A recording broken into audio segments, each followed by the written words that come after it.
Hey everybody, welcome to Super Comic Fun Time. This is MapleBob23 and this is the show. In a previous video I mentioned that I wanted to focus on omnibuses, and then of course my first video, it happened to be Jack Kirby's birthday, so I went ahead and opened up a box of comics. It really didn't have that much to do with Jack Kirby, except that there might not be any comics industry without him.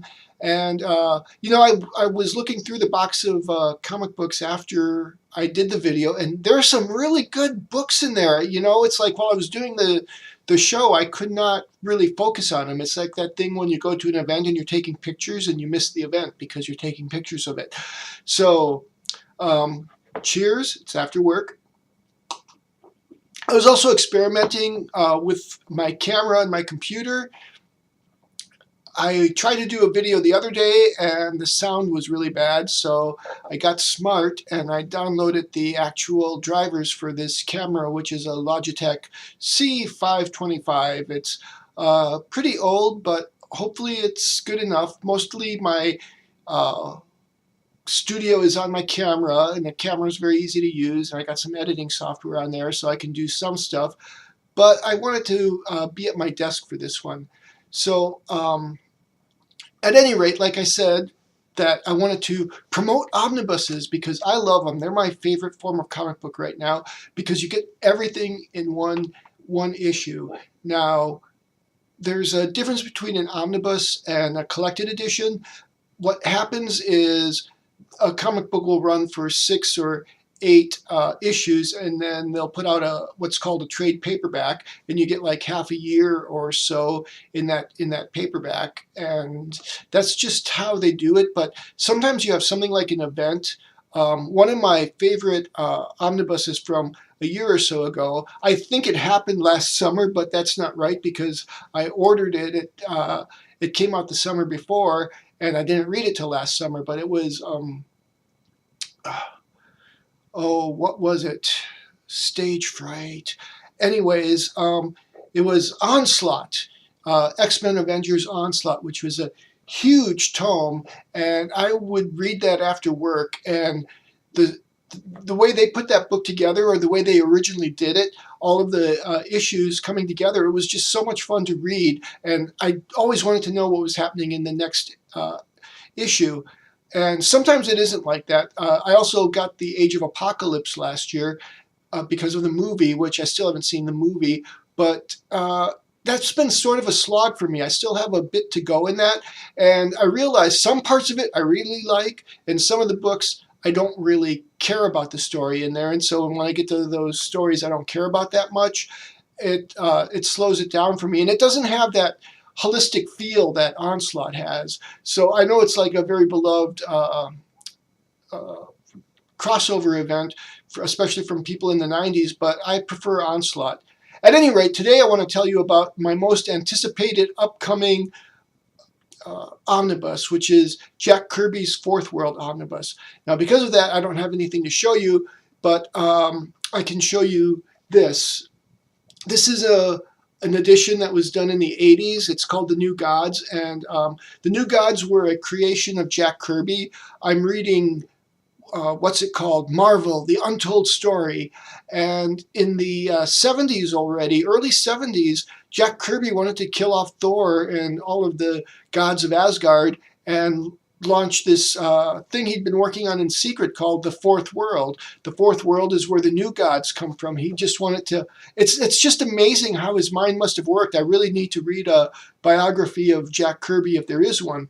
And Marvel the Untold Story is a very good book, and because I had grown up during most of the time, whatchamacallit, Stanley and Jack Kirby and Steve Ditko created most of the most famous Marvel comic book characters in 1960s, just like 61 to 63. I was born in 65. So around 77 or so, I start reading comic books, and I just loved them. And the whole thing about continuity is magic. And I guess like this book kind of destroys some of that magic because it talks about in the early 70s, the publisher, they just wanted to keep the comic book characters in kind of a static place, like a sitcom. every week you come back and everybody's wearing the same clothes or whatever. There wasn't any potential for growth. But anyways, I am digressing, and I want to keep this video less than 10 minutes. So the new gods, these are the creations. So here on the cover you see this is High Father. And I'm sorry I'm pointing wrong because the camera is in mirror from my perspective. This is Darkseid. Here you have Metatron. It's like so hard. It's so hard. This purple guy in the chair is Metatron, and he kind of like travels through time. A lot of these guys I don't know too much about. I've run into Darkseid in Superman Doomsday. It's probably the first time I met Darkseid, and that was a follow-up to the Death of Superman series from the 90s, where Superman is having PTSD, and he discovers somehow that Darkseid has come back, and he's like on Apocalypse, which is Darkseid's homeworld. So yes, let's see, the Darkseid, that guy there. And so I kind of knew him from that, but Darkseid just does, he has kind of a presence, but that's it. Metatron, I have met in Swamp Thing. I read the Ellen Moore run of the Swamp Thing, and so he shows up in there, and Darkseid has an appearance in there. Allfather, I don't know about at all.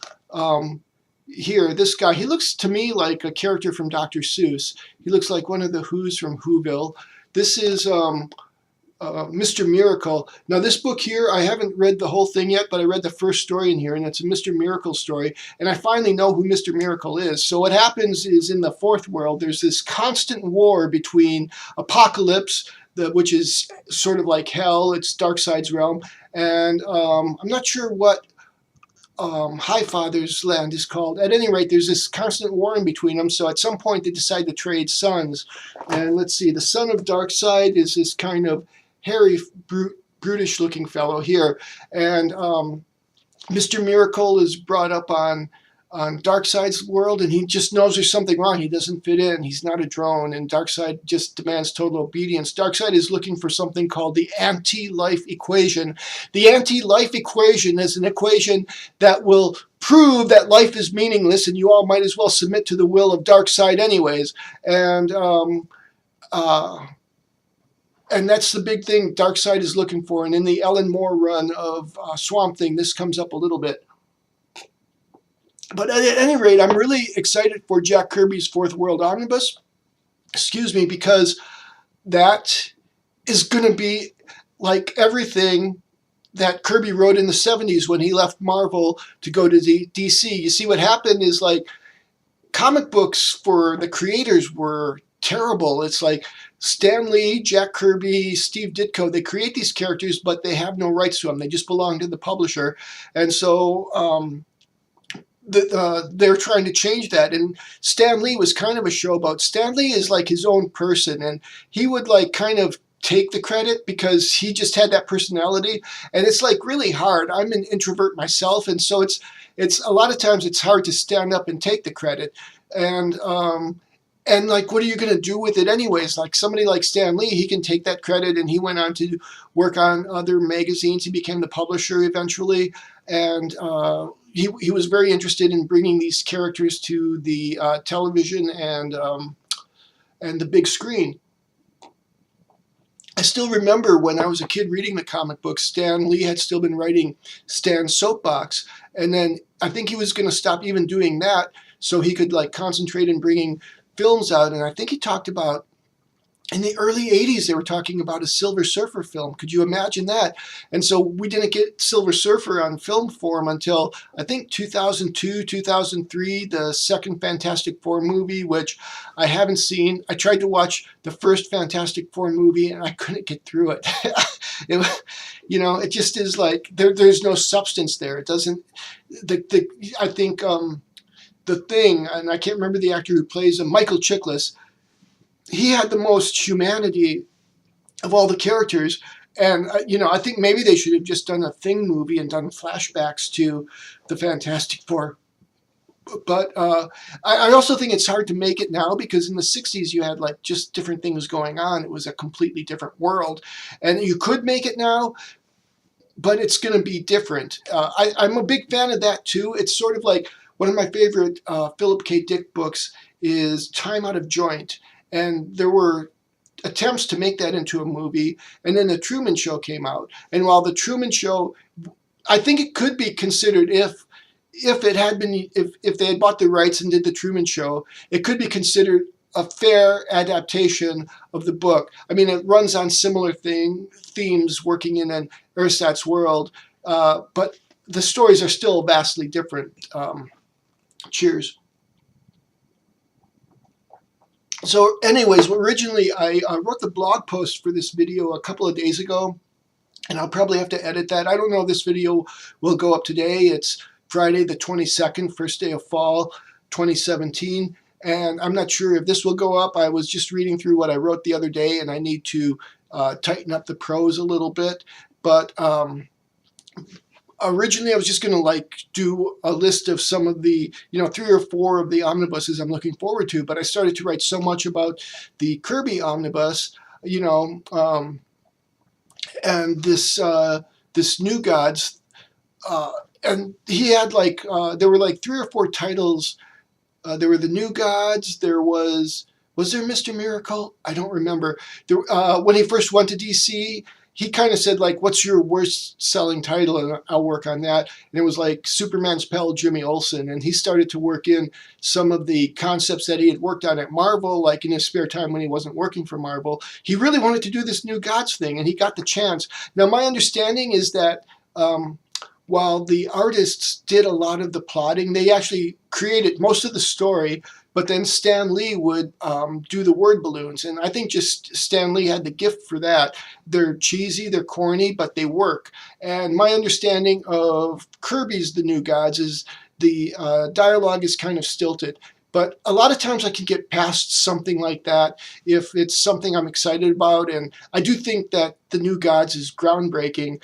And if it was being done today, well, it might not even get noticed today because everybody's got their own agendas and whatnot. And at any rate, so I am highly recommending this. This book comes out on December 12th, 2017. The danger of pre-orders is sometimes they'll get canceled and rescheduled. Commandy was supposed to come out. There's a Commandy omnibus that I'm going to talk about in another video. That was supposed to come out this summer, and I was really hyped to get that. I pre-ordered it, and then suddenly I get a notice that it's canceled, and now it's back on again. But because that's not part of this video, I don't know what date that's coming out. But there have been like several, especially from DC, they're reprinting some of their horror titles like House of Secrets and House of Mystery. House of Secrets was canceled, and then I reordered it again when it reappeared. And then that looks like it's still coming out. House of Mystery, that one I pre-ordered twice, and both times it disappeared, and I haven't seen a new order for it yet. But don't worry, I am on the case.